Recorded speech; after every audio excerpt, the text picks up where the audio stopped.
Good day, Kamaster! Welcome sa BMI Motorite YouTube channel.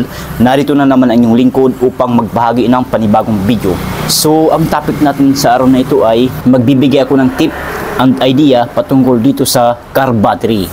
So, meron po tayong battery dito na 3SM Gold. Ang size po sa battery nito ay 3SM Gold, 70 Ah or ampere hour, 12 volts, maintenance free battery. Ibig sabihin, least hassle. Hindi na kailangan na tutubigan or babantuan. Kasi po, ang kategory sa battery nito ay maintenance free, ready to use. At once na mamit ang 2 to 3 years, i-dispose na ang battery nito. Sa madaling salita, palitan na ng panibagong battery. Ngayon, battery ito ng ating customer, 2021 pa daw niya ito binili. Ibig sabihin, 2021 pa niya ginagamit. Ngayon, ang taon natin ngayon ay 2025 na. So, it means 4 years na po siya. So, dinala ito dito sa akin ng mayari dahil ipapacheck niya.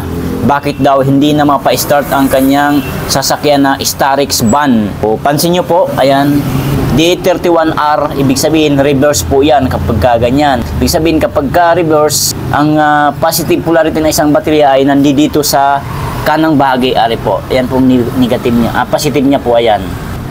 So, ibig sabihin positive polarity nasa kanang bahagi.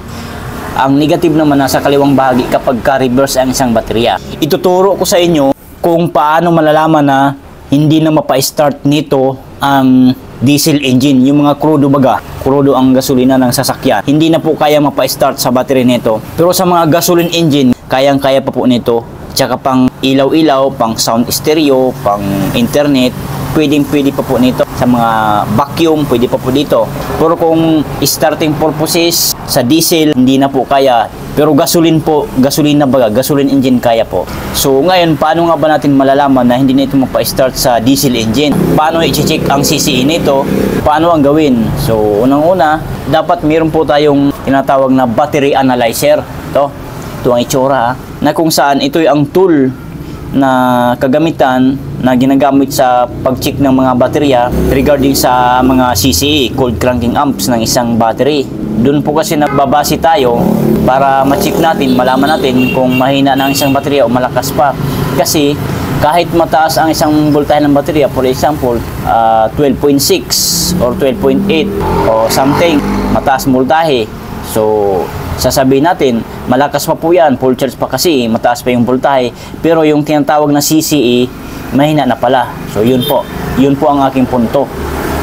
So, ngayon, kakabit lamang natin siya dito sa positive. Yan. Ito naman sa kabila ay sa negative. Ayan. Yan. So, as you can see, Kamaster, kung makikita at mapapansin natin, ang reading sa voltahe ng battery nito ay 12.65 volts. So, full charge po siya. Kung tutusin, full charge po yan. Pero bakit hindi mapa-start ang Starix van ng ating client? Sabi ni Sir, gusto niya ipapa-charge. Ito na po ang kanyang voltahe, 12.65. So, ngayon, sisilipin natin yung kanyang CCA. CCA, battery test, regular flooded, CCA.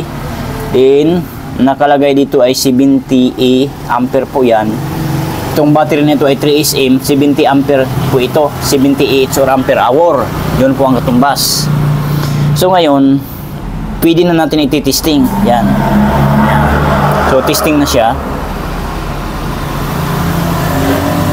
So as you can see, Kamaster, kung makikita at mapapansin natin, ang reading sa voltahe ng battery nito, ang nakalagay dito ay good battery. So ang reading ng kanyang CCE ay 315 CCE na lang po. So, ayan, maliwanag po. Kita nyo naman. Ang kanyang healthy ay 100%. Ang charge ay 98%. Internal resistance, 9.42. Hindi pa siya kataasan yung kanyang internal resistance. Sakto pa yan. Yun nga lang, para sa mga gasoline engine lang po ito, kayang mapaandar, kayang mapa-start. Pero kapag diesel engine, hindi na po kaya. Kasi po kung mapapansin natin, 315 cc na lamang. Ayan. Dapat as much as possible kapag diesel engine ang ating sasakyan, dapat ito ay 465 o 500 cc bago ma-start ang diesel engine. So, sana maliwanag po sa ating lahat. So, ayan po, kitang-kita naman natin yan. No? So, yan. 315 cc. Ayan. So, tanggalin na natin yan.